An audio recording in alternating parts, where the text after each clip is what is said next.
जीवन जब खत्म हुआ तो जीने का ढंग आया। शम्मा जब बुझने लगी तो महफिल में रंग आया।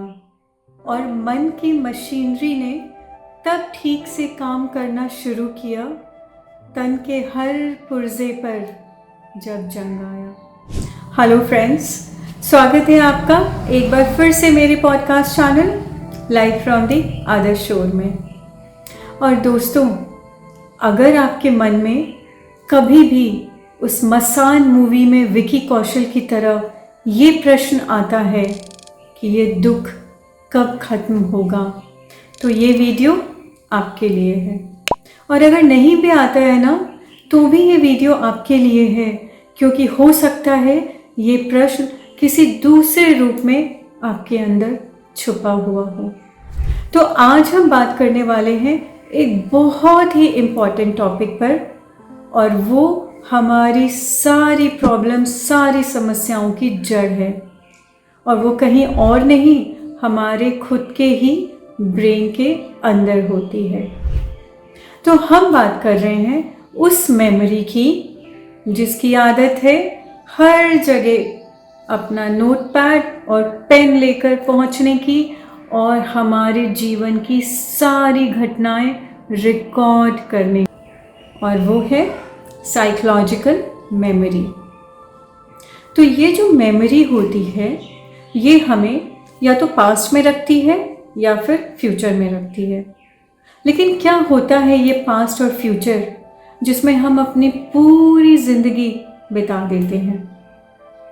तो इस पल के पहले जितने भी पल मेरे जीवन में घटे हैं वो सब पास्ट हैं, और फ्यूचर और कुछ नहीं है, इसी पास्ट का एक नया रूप होता है, यानी इसी पास्ट का एक मॉडिफाइड वर्जन होता है। उदाहरण के लिए, अगर किसी ने पास्ट में अपने जीवन में पैसों का अभाव देखा हो या पैसों की वजह से कोई कष्ट देखा है, तो ये विचार उसको भविष्य के वो सुनहरे सपने दिखाएंगे जिसमें वो एक बहुत ही अमीर इंसान है, जिसमें उसके पास बहुत ज़्यादा पैसे हैं। और अगर उसने पास में कोई बहुत अच्छे पल बिताए हैं, उसका कोई बहुत अच्छा रिश्ता रहा है या उसके अच्छे फ्रेंड्स रहे हैं जो अभी प्रेजेंट में नहीं हैं, तो यही विचार भविष्य में उसको लेकर जाएंगे और बोलेंगे काश वो पल फिर से वापस आ जाए। लेकिन ये जो पास्ट और फ्यूचर के विचार होते हैं, इनमें क्या थोड़ी सी भी सच्चाई होती है? क्या ये जिंदा होते हैं? क्या इनमें जिंदापन होता है?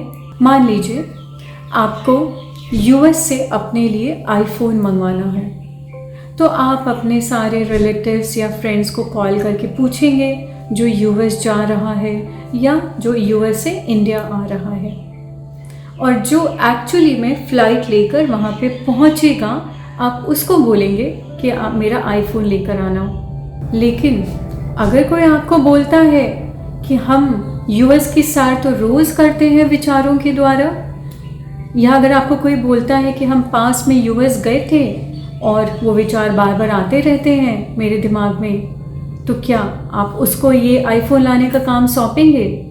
नहीं ना, क्योंकि आपको पता है ऐसे तो आपका आईफोन कभी आएगा ही नहीं। इसीलिए पास्ट और फ्यूचर में हम कभी भी फिज़िकली जा ही नहीं सकते, वहाँ हमें बस हमारे विचार ही लेकर जाते हैं। और इसीलिए वो विचार जो ज़िंदा है ही नहीं, जो मरे हुए हैं, उनकी हमें कभी भी ज़रूरत नहीं पड़ती है।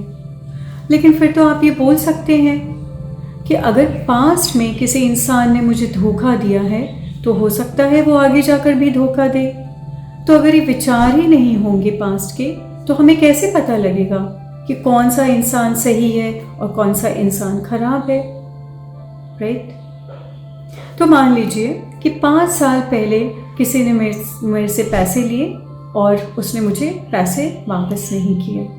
अब आज के दिन अगर मैं वो इंसान को देखती हूँ या उसका विचार मेरे मन में आता है, तो मैं क्या बोलूँगी कि इस इंसान पे तो विश्वास नहीं करना चाहिए। अब वो इंसान जो एक ज़िंदा इंसान है, जो हर पल बदल रहा है, उसको मैं कैसे देख रही हूँ? उस जिंदा इंसान को मैं अपने मरे हुए विचारों के द्वारा देख रही हूँ। हमारा जो मन है वो हर पल बदलता रहता है। हो सकता है कि 5 साल में उसको ये रियलाइजेशन हो गई हो कि उसने जो किया वो गलत किया, लेकिन मैंने तो उसके बारे में एक छवि बना ली कि ये तो बहुत बुरा इंसान है। इसी उदाहरण को उल्टा करके देखते हैं। किसी ने हो सकता है पास में मेरी मदद की हो, मेरी हेल्प की हो, और आज मैंने जब फिर से उससे हेल्प मांगी तो उसने मना कर दिया। और मैंने क्या सोचा उसके बारे में कि अरे, मैंने तो बहुत उम्मीदें लगाई थी इससे, मैंने तो बहुत कुछ एक्सपेक्ट किया था, अब ये ऐसा कैसे कर सकता है मेरे साथ। और मुझे ये लगेगा कि इस इंसान ने तो मुझे धोखा दे दिया। लेकिन क्या धोखा मुझे इस इंसान ने दिया है या मेरे उन मरे हुए विचारों ने दिया है, जिस पे मैं इतना ज़्यादा डिपेंड कर रही थी। तो इन विचारों में जो ज़िंदा होते ही नहीं हैं, इतनी क्षमता है ही नहीं कि हमें किसी की भी सच्चाई बता सकें। लेकिन हम क्या करते हैं? हम इन्हीं विचारों को अपनी कार की स्टीयरिंग थमा देते हैं, जिनको ना रास्ते का पता है, ना मंजिल का पता है, और ना ही गाड़ी चलानी आती है। इसीलिए दोस्तों, बहुत ज़रूरी है कि हमारे जीवन में जो भी घटना होती है, वो चाहे अच्छी या बुरी, उसका थोड़ा सा भी जो अंश होता है या रेसिड्यू होता है, वो अगले पल में कैरी फॉरवर्ड नहीं हो। अगर हमने उसको कैरी फॉरवर्ड किया तो हमने उसी टाइम दुख का बीज बो दिया।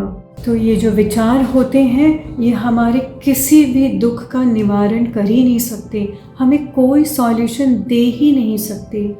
आप अपने जीवन में झांक कर देखिए, आपके जीवन में जितने भी दुख आए हैं, आपने इन विचारों का उपयोग किया होगा। आपको किसी भी दुख का कोई सॉल्यूशन मिला? अगर किसी एक दुख का मिल भी गया होगा तो फिर दूसरा दुख आ गया होगा किसी दूसरे रूप में। अगर इन विचारों के पास इतनी क्षमता होती तो आज मानव जाति का ये हाल नहीं होता, आज हमारे जीवन में इतना दुख होता ही नहीं। तो ये पूरा चक्रव्यूह रचा जाता है हमारे ही विचारों के द्वारा। तो फिर क्या कोई नहीं है जो इस चक्रव्यूह को तोड़ पाए? क्या हमारे पास कोई अर्जुन नहीं है? क्या कोई नहीं है जो हमें हमारी सच्चाई, किसी और की सच्चाई और पूरे संसार की सच्चाई दिखा सके? बिल्कुल है, और उसका नाम है अवेयरनेस, यानी सजगता, यानी हर पल होशपूर्वक जी। और अगर आप ये बोल रहे हैं कि हम तो बहुत कोशिश करते हैं कि हर पल हम होशपूर्वक जिए, तो उसका नाम सजगता या अवेयरनेस नहीं है। अगर आप ये बोल रहे हैं कि हम रोज़ थोड़ी देर अकेले शांति में बैठते हैं कि ये पूरी सजगता है, वो जागृत हो जाए अंदर से, तो उसका नाम सजगता नहीं है। तो फिर क्या होती है ये अवेयरनेस? किसको कहते हैं हर पल होशपूर्वक जीना? इसके बारे में हम डिस्कस करेंगे मेरे अगले वीडियो में अगले हफ्ते। और दोस्तों, इस वीडियो को लाइक और सब्सक्राइब करने के पहले इसमें जितनी भी बातें कही गई हैं उसको अपने जीवन में एक्सपेरिमेंट करके ज़रूर देखिएगा और मेरे साथ शेयर करिएगा।